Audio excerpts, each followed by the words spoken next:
Hello and welcome to this online broadcast which is being streamed to commemorate the centenary of the Connaught Rangers Mutiny.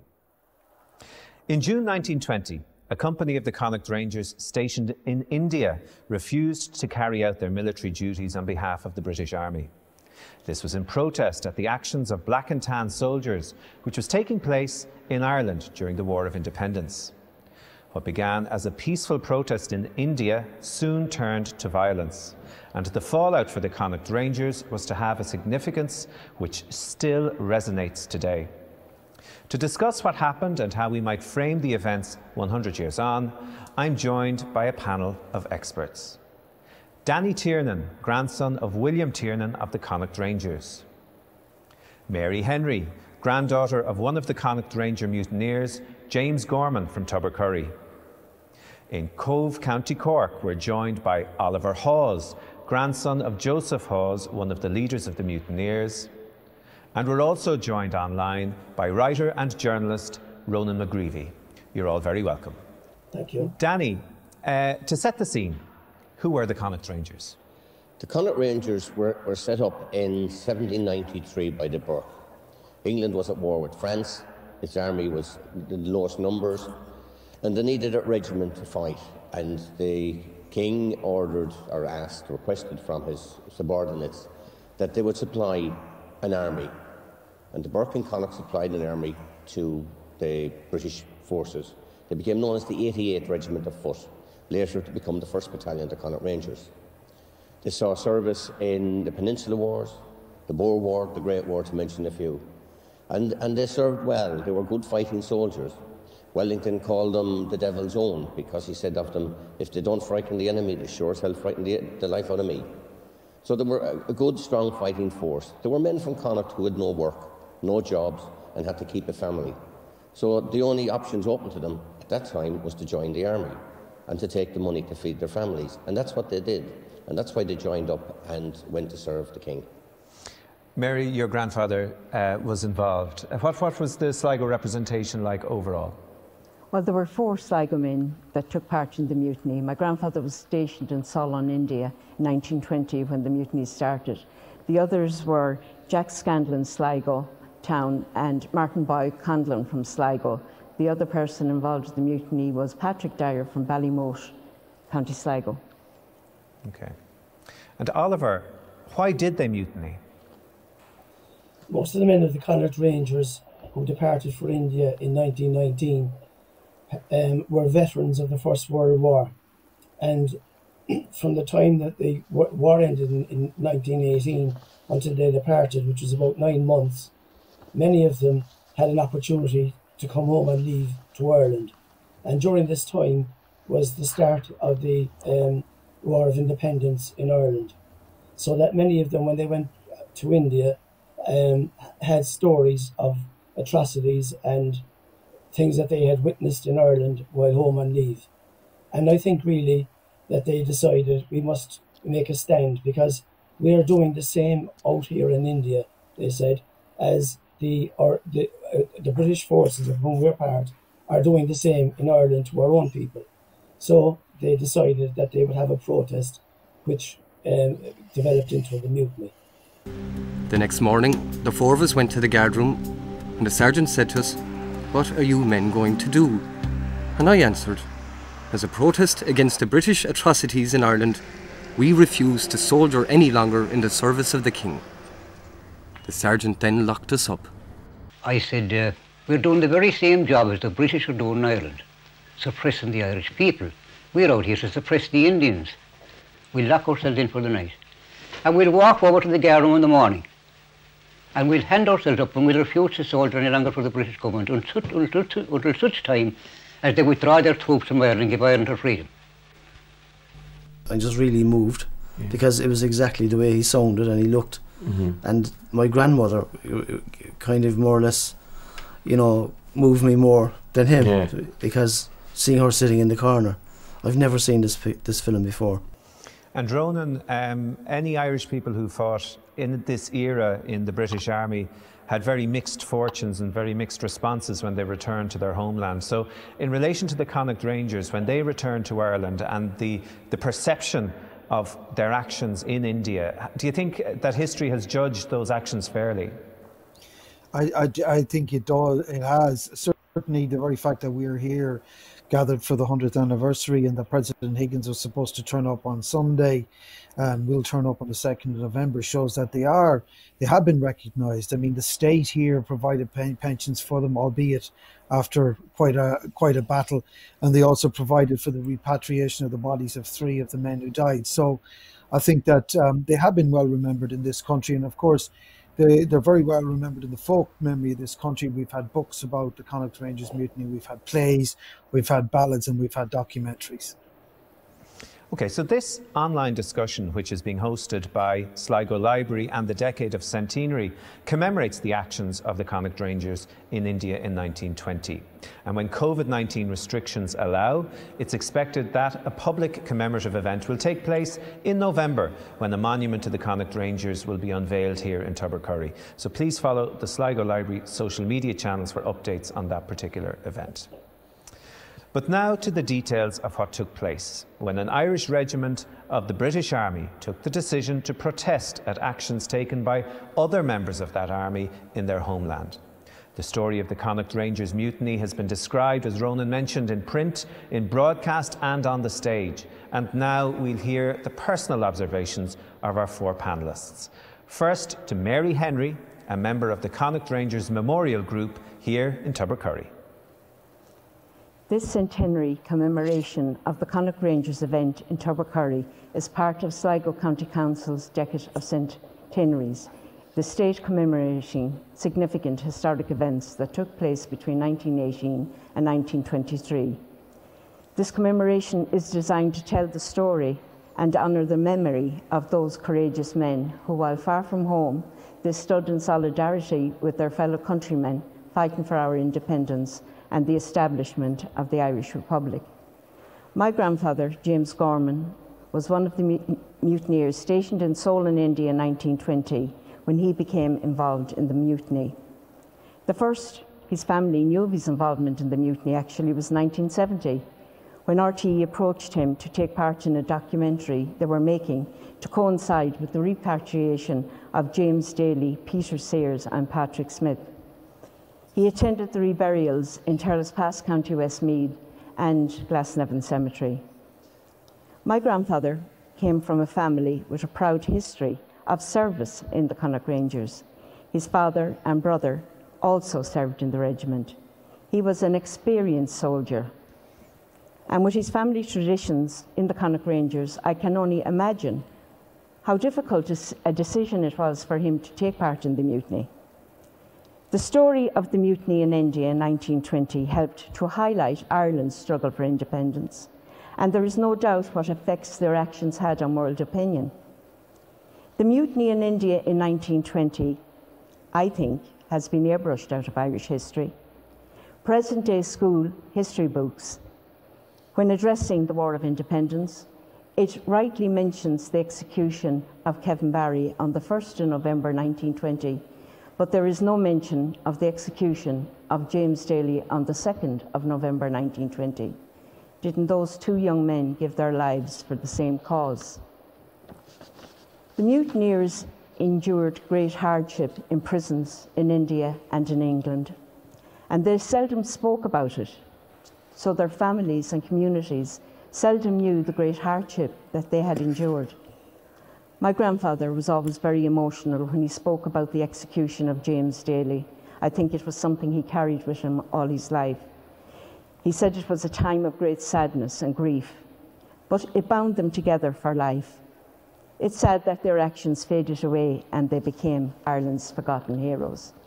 He kept in touch with many of his fellow mutineers, especially Eugene Egan from Claremorris and James Hugh Hewson in Dublin. They kept in touch all down through the years. Okay, thank you, Mary. So, as mentioned, the mutineers spent time in prison.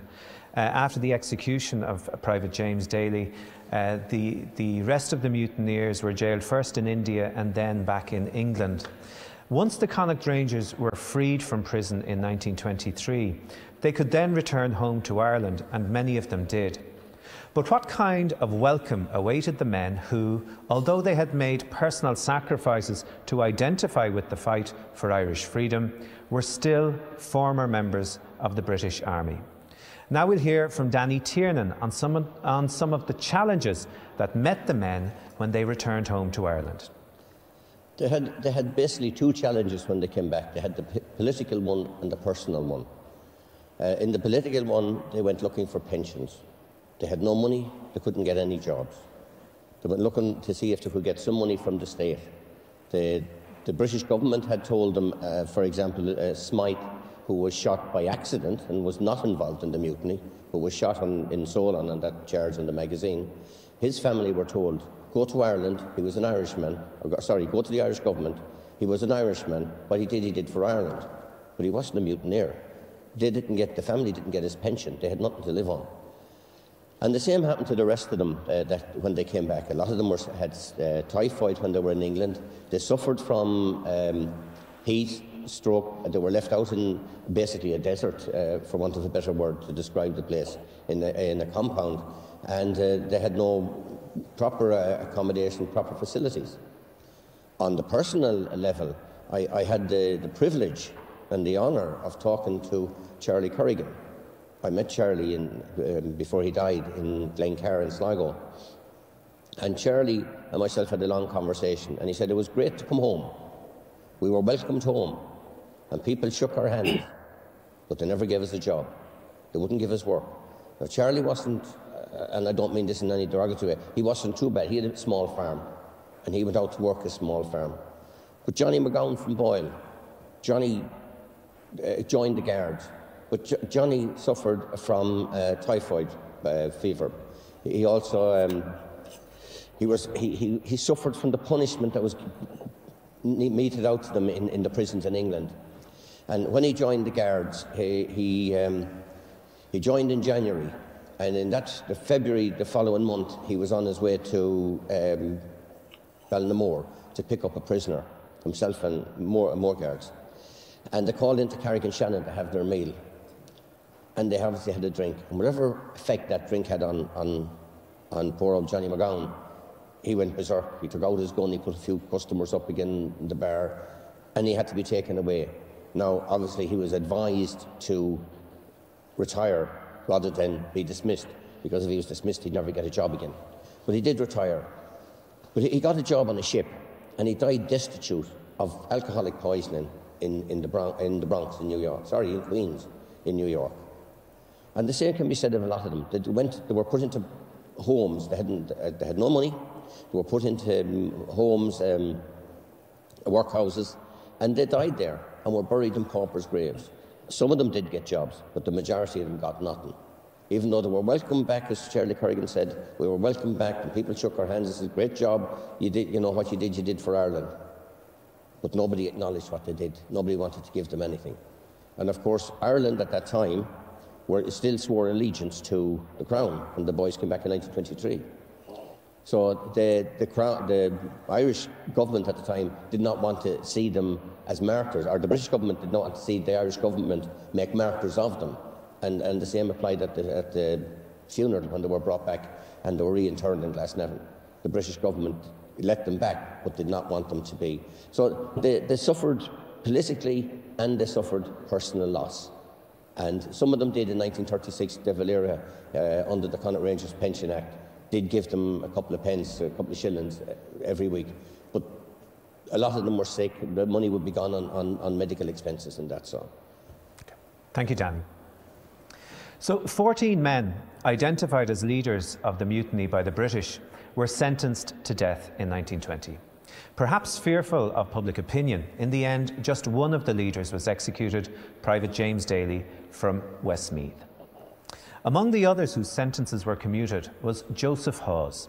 His grandson Oliver will now tell us his story. I'm Oliver Hawes, grandson of Joseph Hawes, the leader of the Connaught Rangers Mutiny in India in 1920. I'm delighted to attend this event today and to represent family. I have lived in Cove, which was my mother's hometown, all my life. My father, Patrick Hawes, came from Kilrush in County Clare to join the Irish Navy and met my mother, and that's how we're here. I knew my grandfather, Joseph Hawes, very well, as I was 22 years old when he died, and during that time we visited Kilrush at least twice every year. However, despite growing up with the knowledge of the mutiny and my grandfather's part in it, I never asked him one thing about it. One didn't speak about these things in 1960s, 70s Ireland. I think that my real interest in the Connaught Rangers Mutiny was aroused in 1979, when the play The 88 was put on in the Old Vic in London, and I saw an actor on the stage playing my grandfather. I then realised for the first time that the Connaught Rangers Mutiny in India must have been a significant event in Irish history, if Glyn Jones, a South African who had no Irish connections, could sit down and write a play about it. My grandfather, Joseph Hawes, came from Kilkeedy in the parish of Tubber near Gort, where his father had a well-known tailoring business. Joe served to the trade, but had to join the British Army because his elder brother took over the business. Joe did not join the Connaught Rangers in Galway, but the 4th Battalion of the Munster Fusiliers in Tralee in 1916. His First World War service was with the 7th Battalion, the Munsters, in the Mediterranean Expeditionary Force. He saw action in Salonika, Palestine and Egypt. He was wounded on the 15th of March 1918 on the Nablus Road in Palestine, and he recuperated in Cairo. Before he finished the war with the British Expeditionary Force in France, he was demobbed from the Munsters on the 18th of February 1919, and the very next day he joined the Connaught Rangers at Stamford Barracks, Plymouth. The Connaught Rangers spent 8 months at Dover Barracks preparing for their tour of India. And it was during this period that Joe returned on holidays to Clare, where he witnessed the beginnings of the War of Independence in Ireland. And this was to influence him later when he got to India. The Connaught Rangers departed from Dover for India on the 24th of October 1919. I was very privileged to have been given the opportunity in 2005 by RTE to follow my grandfather's footsteps in India, and I will later relate my experiences in that unique country. Joseph Hawes was sentenced to death for his part in the mutiny, which was later commuted to life imprisonment. He spent 2 years in 3 different prisons in England before he was released from Shrewsbury Jail on the 4th of January 1923. He returned to Kilkeedy and married my grandmother, Mary Quinn, on the 20th of April 1923, and they set up home in Ennis, where my father was born. Joe joined the Irish Army at Union Barracks, Tubbercurry town, in May 1920 and served for 1 year. He was discharged on medical grounds. He and his family then moved to Kilrush in 1925, where he founded his famous barbershop in Moore Street. He lived and worked there right up to the time of his death in 1972. He had 2 sons, my father Patrick and Eamon, who died when he was 9 months old, and 3 daughters, Carmel, Angela and Joan, who still lives in Sydney, Australia today. Joe was buried in 1972 in the Shanachile Cemetery in Kilrush. Thank you, Oliver. Our final speaker will take an in-depth look at some of the reasons why the people of India look to Ireland and the fight for freedom in this country to develop their own ambitions towards independence. And for the Connaught Rangers, what of the relationship between the returning soldiers and the early Irish state? Writer and journalist Ronan McGreevy. The story of the Connaught Rangers Mutiny is one of the most interesting arising out of the decade of centenaries. Memories of it tell us a lot about Irish history and, as importantly, how we perceive Irish history. It also tells us a lot about the relationship between Ireland and India, two vastly different countries with the legacy of British rule. The Irish nationalist struggle was an inspiration to the Indian independence movement and an inspiration to anti-colonial movements around the world. Nehru and Gandhi followed events in Ireland very closely. The Indian constitution and Indian flag are very similar to the Irish constitution and flag. But there's another side to the Irish relationship with India. The Irish garrisoned the empire. The Connaught Rangers, who mutinied in 1920, were both Irish nationalists and British imperialists. The treatment of the mutineers in post-independence Ireland is significant. They were accorded a hero's welcome when they returned to Ireland in 1923, but were not included in the Army Pensions Bill of that year.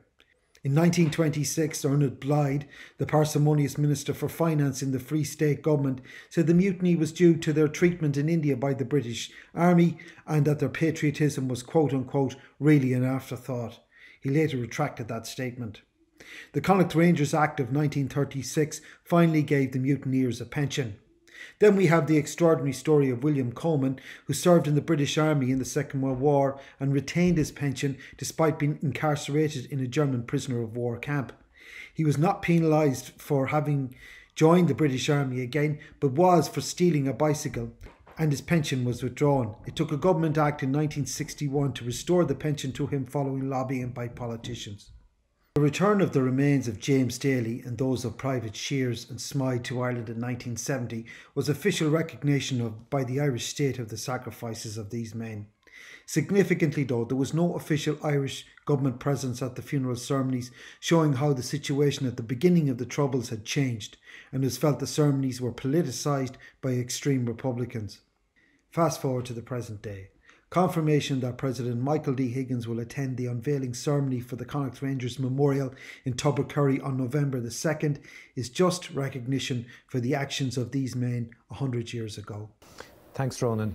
Danny, you know, if we can go back to the very beginning and the origins of the mutiny, the two locations in which the companies were stationed, Jalandhar and Solon, at the foot of the Himalayas, 5,000 miles away from Ireland.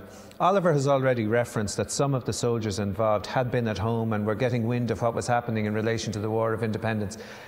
How much of what happened in relation to the mutiny was planned, as in people had taken stories from Ireland, brought them back, and that conversation started among the soldiers, and how much of it was spontaneous, do you think? I think it was all spontaneous. I don't think it was really planned. I believe that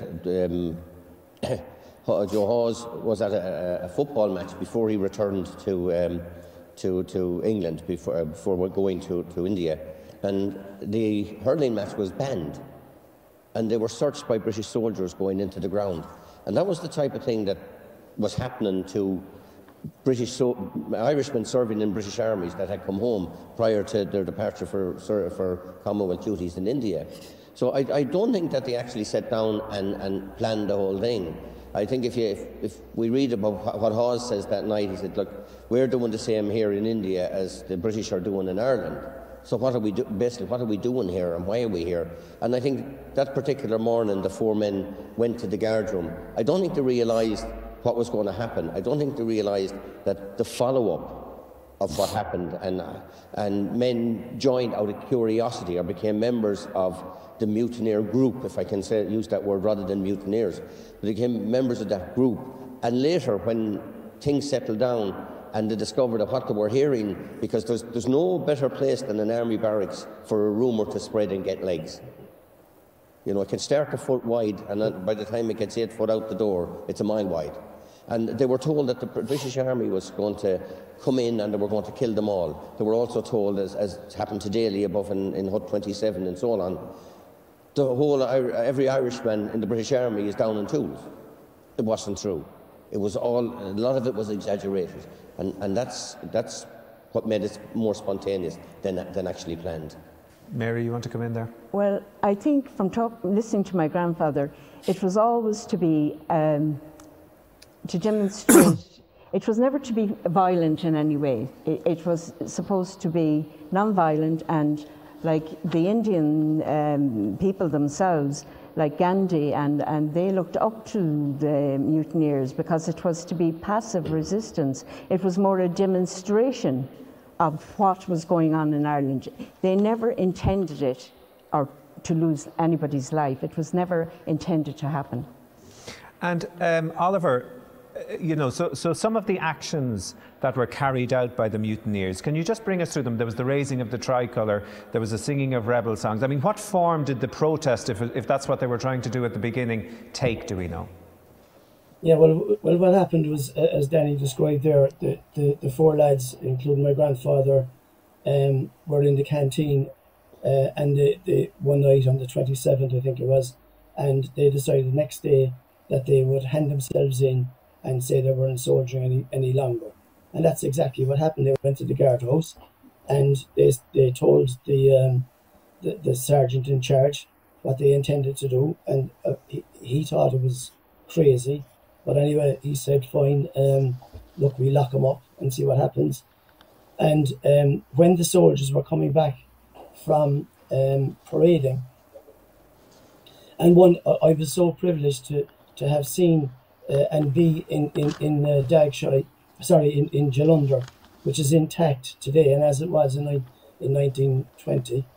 The actual prison cells are open, just like bars in a cage you see in a zoo. And the reason for that is because of the heat. And when the soldiers were passing by, they saw the four lads inside, and they started talking to them. And then they all joined the mutiny, and they decided that they would go down to the bazaar and get an Irish flag made up, and they took down the English flag and the British flag and hoisted the tricolour over the guardhouse in Jalunder. The officers who were alerted to this event, and I can assure you, I'd say they were very surprised and couldn't believe what was happening, called out all the troops onto the barrack square and tried to plead with them to look, forget about this real problems in Ireland. We understand what the Black and Tans and the British Army are doing there, but look, would you just forget about it, and we'll all forget about it. And that's really how the thing started. They didn't forget about it, and they refused to go back to their huts and forget the whole thing. So it escalated from there. So Ronan, in relation to then how the information got from Jalunder to Solan, because they're a good distance away from each other and technology and communications wouldn't have been great at the time, how did word get from one camp to the other? Two messengers left Jalunder, and they followed the railway line to Solan. They were two men, Keenan and Kelly. So when they got to Solan, they informed approximately 70 men that were stationed there what had been happened in Jalunder. And the story got kind of, I think, a little bit garbled in its telling. The Daily, one of the reasons why they stormed the magazine was because they perceived that the men in Jalunder were going to be shot out of sight. So when they took the men in Solan, Daly led a party of about 70 men. He went to the officer in charge, Captain Leslie Badham, and told him that they were downing tools as well. So that's how it spread to Jalunder. Sorry, spread to Solan. Yeah, and then there was the exchange of fire, and it escalated quite quickly, didn't it, Ronan? Yes, well, there was a perception that these men were going to be, that the men in Jalunder had been shot out of sight, and it was really a reaction of fear on the part of Daly and a couple of others that they were going to be killed. Well, they thought to themselves, well, you know, let's die with our boots on, so to speak. So they had been persuaded to put their arms away back in the magazine. When they went to the magazine, a firefight started, and two of them were killed. One of them, Patrick Smith, there's some dispute as to whether he was involved in the mutiny, or whether he was simply an innocent bystander. But in any case, 2 of them were killed, and I think it was the fact that it escalated into violence is the reason that Daly himself was executed in November 1920. And Danny, the role of, there was a priest and a doctor, I think, who managed to defuse what was potentially going to become a much more aggravated situation. Well, after that, Father Baker, first of all, persuaded the soldiers to hand back in their arms and ammunition. The weapons were racked in the hut where the soldiers slept, but he got them to hand them back into the magazine along with the ammunition. And during the charge on the magazine, when Daly and them led the charge up the hill, the officers were coming from the officers' mess side. Now, they were armed. They were ready for some kind of an insurrection. And as they came across the hill, they fired shots into the air, and then they fired them at the troops. They wounded Eugene Egan, and they killed Smythe. Yeah. And Sears then picked up his... Father Baker ran out in front of him, put out his arms, and he said, you know, stop, let's stop this shooting, let things calm down. And Sears picked up his bayonet, and he charged forward, and one of the officers shot him basically at point-blank range. And he said, for all intents and purposes, he committed suicide. They were the words of the officer afterwards. But Dr. Kearney then, when they were marched to the compound, they were living in unbelievable conditions, bell tents. So this is jail now. They've been incarcerated at this point. This is before they went to jail. This is when they were all rounded up and put into the compound. Yeah. And Dr. Kearney came, and he had a look, and he said, "This isn't right. Bell tents in India, in the middle of the heat, and nothing to lie on. There was insects coming up out of the ground, biting them, and giving them, poisoning them in respect, making life very uncomfortable, I'll put it that way." And Kearney wrote 2 reports to the headquarters to get something done, and nothing happened. And on his 3rd report, he used the word inhuman, where they were being treated in an inhuman fashion. And the army command in India asked him to withdraw that word out of the statement. He sent in his usual report, the usual medical officer's report, about these men and their conditions and what he recommended should be done for them, and it was ignored. He sent in a 2nd report, and it was also ignored. And the 3rd report, he put in a word which is not used in army parlance. He said that in his opinion as a medical officer, the treatment of these men was inhuman. And that has gone down in the medical and in the regimental records. And he was asked to delete the word inhuman, and he refused. He said no, if he did, he'd have to put something stronger. Or out of his report, and he wouldn't do that.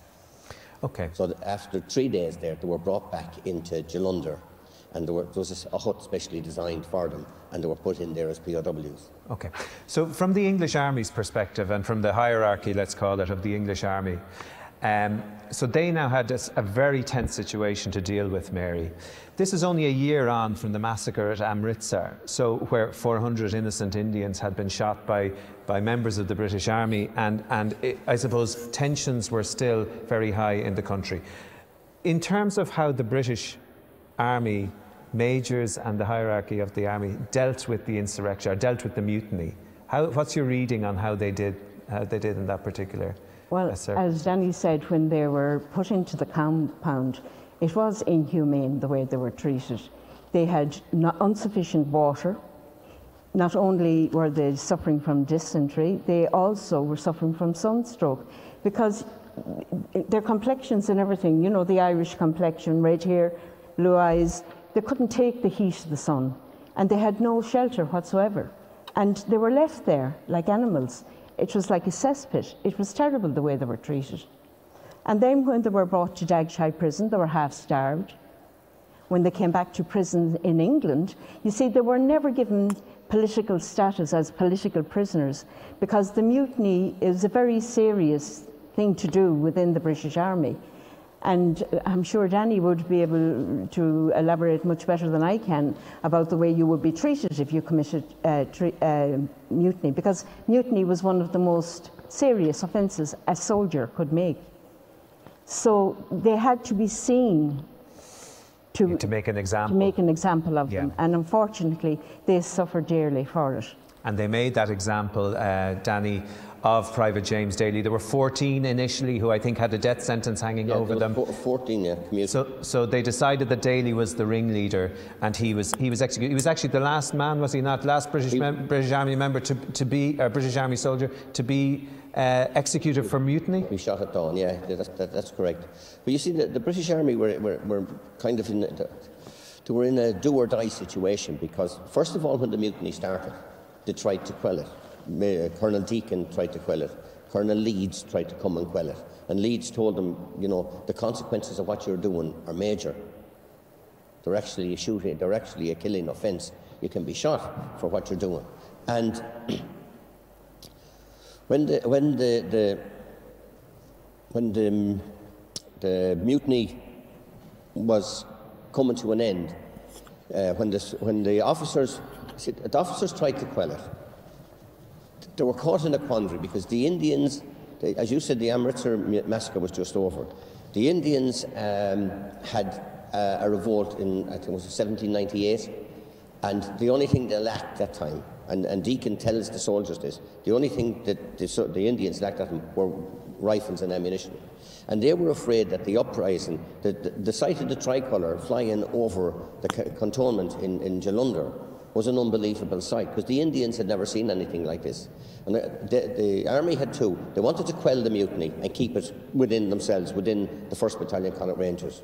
They also wanted to stop the Indians from seeing this revolt or hearing about this revolt, because it just might incite them to like, if soldiers in the British Army can down arms for another country, why can't we get arms and fight for our country? And that was the fear of the tricolour flying over the two huts or the Flagstaff and over bungalow number 5 in Jalandhar. They were afraid that the Indians would rise up against them, and of course the British Empire was in trouble. Okay. And Ronan, on that point, the response... Yeah. The response, there has been suggestions that Gandhi himself became aware of the situation regarding the Connaught Rangers, and that he wanted to show unity with them. Do we know much about that particular story?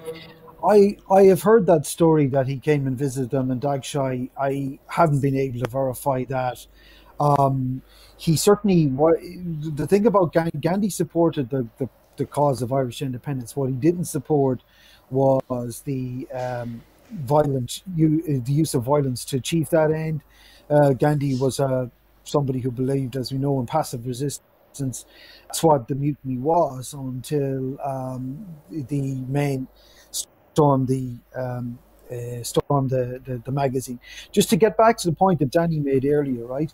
The reason why clamped down on this, and this was made by the Viceroy to India, Lord Chelmsford, afterwards, was not the reason why Daly was executed was not to set an example to the Irish, who are a diminished number in the British Army at that stage, but to the Indian soldiers. And what he said was that they would have great difficulty in the future with regard to Indian troops if, in the case of British soldiers, we don't enforce the supreme penalty for conditions provided. And I think it's also important to understand the context in which this mutiny happened. There was a mutiny in 1850, Indian Mutiny of 1857, scared the absolute bejesus out of the British and scarred them after that, because that was a mutiny by the sepoys, which were the Indian soldiers who were in the British Army at the time. And British really, really feared a repeat of that mutiny.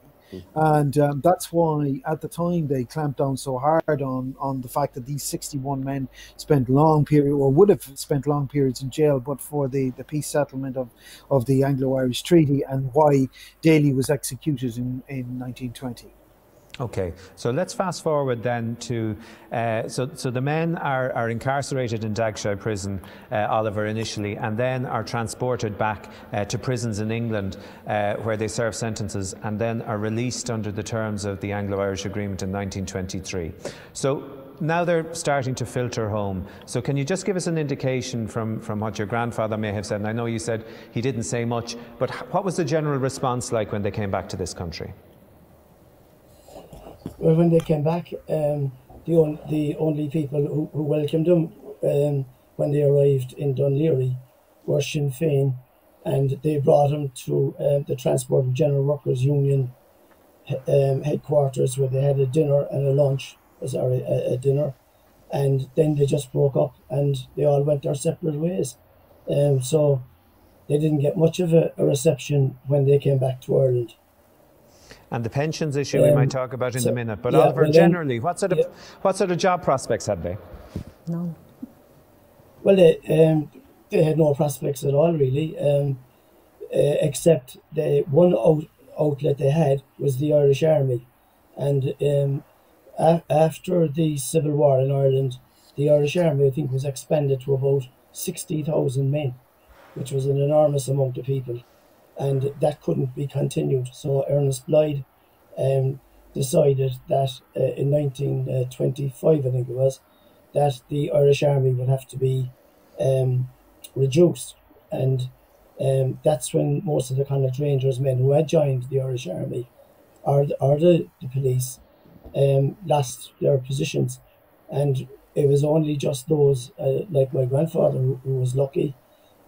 He had the ability to start business, and he set up his barber shop in Kilrush in County Clare.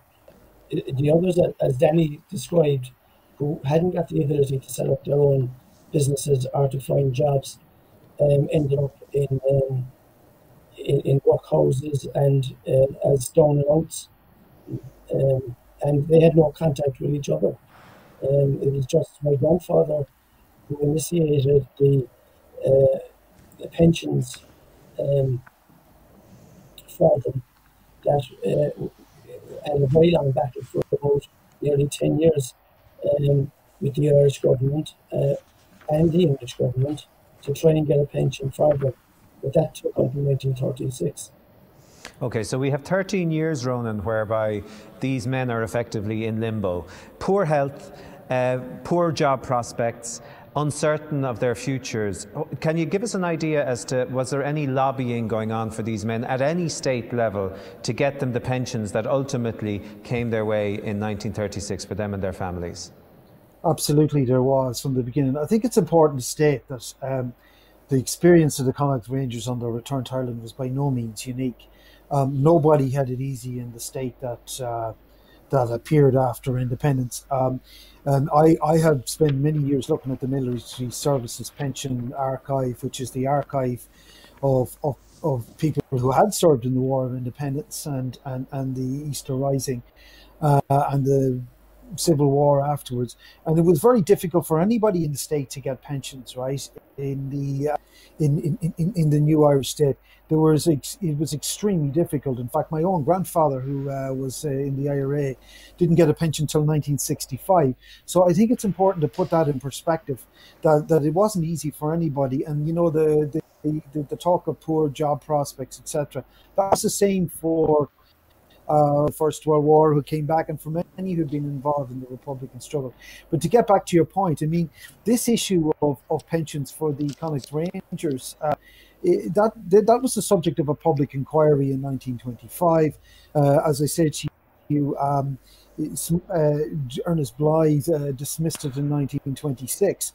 But the new government that came in 1932, the De Valera government, was lobbied hard by a lot of politicians on behalf of the men. And I think it was a considerable achievement in the context of the time for them to be given, as former British soldiers, pensions by the Irish state in 1936. So they obviously did have a very strong lobby group who lobbied on their behalf. And then fast forward 13 more years and a memorial is constructed to the Connaught Rangers in Glasnevin Cemetery. That was another very important public acknowledgement of what they had done in India, wasn't it? It was, yeah, and I suppose in a sense they deserved it, really, because like it's the only known, or the only one I know of, a stand outside Ireland for Irish independence. that these men made, and they paid the sacrifice. And Daly, I firmly believe that the only reason that Daly died was because Sears and Smythe had been killed at that particular juncture in Solon, at that particular attack on the magazine. And the British Army at the time, they couldn't, like, if they were to say, well, look, these guys were shot, so we'll forget about it and we'll let everybody off and we'll just give them penal servitude for life or whatever, then the officers would be looking at it and say, well, hang on, you've let us down, we've done our job, we protected the magazine, we fired, we killed 2 people, but are we guilty now, you know? So Daly was the one that took the guilt off the shoulders of the officers that actually fired the shots. Because remember, the mutineers weren't armed. They had no weapons with them. They had bayonets, all right, but they had no weapons. Okay. And people would say that the guard, I read somewhere that they said the guard fired on the mutineers coming up Dale. That's untrue. They didn't. It was that the 3 officers that fired. They were the only ones to fire shots. Okay, so just I want to bring in one other element that I think is really important and central to the story, and we're talking about 1970 now. So ultimately, the remains of James Daly are brought back to Ireland, as well as Privates Smith and Sears. Both of those are buried in Glasnevin, and Daly is brought back to his home place in Tyrrell's Pass in County Westmeath. Now, can you just, Mary, frame that context? We're talking about the early days of the Troubles in Northern Ireland. Politically, what sort of a situation, even from your grandfather, James Gorman's point of view, how did he view the events and the reinterment, which must have been a very strong reminder to him of everything that had happened 50 years previously? Like I said, my grandfather lived with us. We grew up with my grandfather living with us, and they seldom spoke about it until 1970, when he was asked to become involved in that 7-day programme that RT were making. But he was very, very disappointed when he came back after the funerals. I remember he was very angry. He said there was no president, there was no Taoiseach, there was no member of state, minister. And as you rightly say, the Troubles in Northern Ireland at the time were very, very serious at that time. So when you look back, you can understand why. But for the men themselves, they went to their graves not knowing or felt unappreciated for what they had done in India. Those men couldn't understand. They felt that it was a kind of a snub, that, you know, they didn't realise, or they didn't put together that the politics of the whole thing. I don't think they understood that. They just felt very let down that there was this was supposed to be a state funeral, which never happened. Okay, Ronan, we are, you know, at this moment commemorating 100 years since the mutiny took place. We unfortunately have to wait a number of months because of current restrictions before an official event takes place here in Tubbercurry. You've mentioned already that the President, Michael D. Higgins, has been invited to attend, and we hope he does. Do you think that this moment in Tubbercurry in November, which will coincide with the date of execution, the centenary of the date of execution of Private Daly, will that bring this story of the Connaught Rangers to a conclusion in some shape or form? Yes, I think it does. You know, I mean, 100 years is actually the right. It's the right time frame to put all of these events in context. As you say, 50 years ago, you had that sort of febrile, ugly atmosphere when you had the start of the Troubles in North. You know, we've had a peace process here for 25 years, so we can put these men's actions in their proper context now, as we can, in fact, for the whole of the War of Independence. And we've seen very respectful for the last, say, since the decade of centenaries began in 2020. We've had, generally speaking, a very respectful, inclusive debate about, you know, why people did the things that they did 100 years ago. I'm very glad to see that the Connaught Rangers Mutiny will have the imprimatur of the President of Ireland when it happens in November, and I think it would be a sort of, it would be the most fitting thing to have happen, that the first citizen of this state would attend on November the 2nd. And Oliver, for the families and your own grandfather's involvement in the mutiny, the event that's planned for November and the unveiling of the monument here in Tubbercurry, that probably gives an opportunity, does it not, for you to extend the conversation with other family members of other mutineers who are involved. So maybe just give us the importance, or your sense of the importance of this current conversation that's going on 100 years after the event. Well, I think there's a great credit due to Mary and her committee in Tubbercurry to give us the opportunity for us all to meet, and especially our families. As I am down here in Cove and isolated from everything, I really have no connections with the Connaught Rangers except through the Connaught Rangers Association and Danny Tiernan. But apart from that, I've had no contact with anybody, and I do agree with you. I think that would be a fitting end when we unveil that memorial to the Connaught Rangers in mutiny in India in 1920 in Tubbercurry next November, and that we will be honoured by the President of Ireland, who will give recognition at long last to those brave men who mutinied very far away in isolation. And one should not forget that when they mutinied in India, they mutinied thousands of miles away from Ireland with the might of the British Army on top of them. And that, I think, is a very significant point in their struggle to recognise Ireland's independence, in that one must remember these were ordinary soldiers that mutinied in far-off India, and the might of the British Army just couldn't be understood unless you actually stood in India and stood in the barracks in Jalandhar where these people were, and realised how isolated they were, no communications, no mobile phones, and that they were able to carry out this stand for Irish freedom.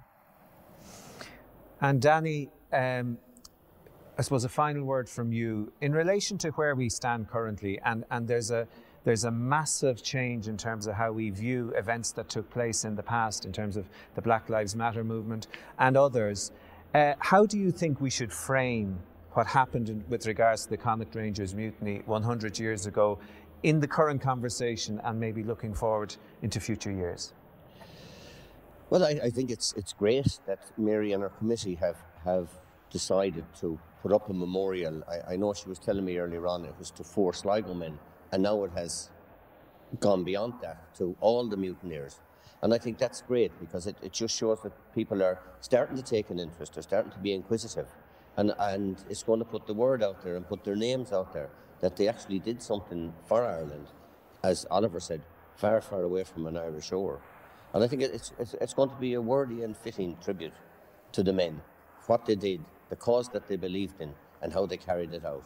As was said earlier, it started out as a peaceful protest, and because of the way information was passed along the line, it escalated, and we had the shootings in Solon that actually destroyed, if I can use that word, the whole perception of a peaceful protest. Mary, we leave the very final word to you. James Gorman was brought up, or when he moved back to Tubbercurry, he lived literally next door to the building, I believe, that we're in here today. Can you give us an indication as to what the importance of this event in November is going to mean to the people of Tubbercurry, those involved with the Rangers, the broader community, and what can people expect when they come to visit? Well, first of all, you know, we're very sorry that we had to cancel the plans that we had for the 28th of June because of COVID-19. And we're very, very grateful to President Micheál D. Higgins, because he has been so accommodating, and I believe he's very eager to participate in this commemoration. It's a very poignant date, the 2nd of November as well, because as has been said before, it is the centenary of the execution of James Daly. And since the launch last November, it's amazing how many descendants of the mutineers. I couldn't believe that they made contact with us. And because of that, we have decided to put the names of all the mutineers on the monument. So that's a huge change, because originally it was just to commemorate the locals here, but it is now a national recognition. And because of that, the committee has decided to put the names of all the mutineers on the monument. And it will commemorate the rising of the Irish flag in India in 1920. Many of the descendants that are looking forward to the commemorations, and they'll be very welcome to Tubbercurry in November. It will give, as Oliver said, it will give the descendants an opportunity to meet for the very first time. We have so much in common. I spoke to Oliver yesterday. My grandfather also, before he joined the Rangers to go to India, he was also in Palestine the same time as Oliver's granddad. And you won't believe, Oliver, he also got wounded in the leg. So we've a lot in common. And yeah, so for Tubbercurry, the community, like I said, when I started this, had no idea whatsoever about a mutiny in India and Sligo men being involved. It was all very new to them. So this has opened up a huge, big discussion in the area, and the Chamber of Commerce and everybody in the town are so excited about this. And we are looking, as I said before, we're delighted that the President of Ireland, Micheál D. Higgins, will commemorate the actions taken by James Daly and his fellow mutineers on the 2nd of November, when the formal dedication and unveiling of the ceremony will take place. And we will not let those men become Ireland's forgotten heroes. Thank you, Mary. That's a nice note on which to finish. Before we end today's discussion, a reminder of that event, November the 2nd, which is a Monday. It's hoped that a new memorial to the Connaught Rangers will be unveiled here in the centre of Tubbercurry to commemorate all of those who took part in the mutiny. Members of the public will be welcome to attend, but please visit the Sligo Library social media feeds for confirmation closer to the time. I wish to acknowledge the support of Donald Tinney, Creative Ireland Coordinator, the Creative Ireland Programme, the Department of Culture, Heritage and the Gaeltacht for their funding of this project, the assistance of the staff of Sligo Libraries and the support of Sligo County Council in relation to this event.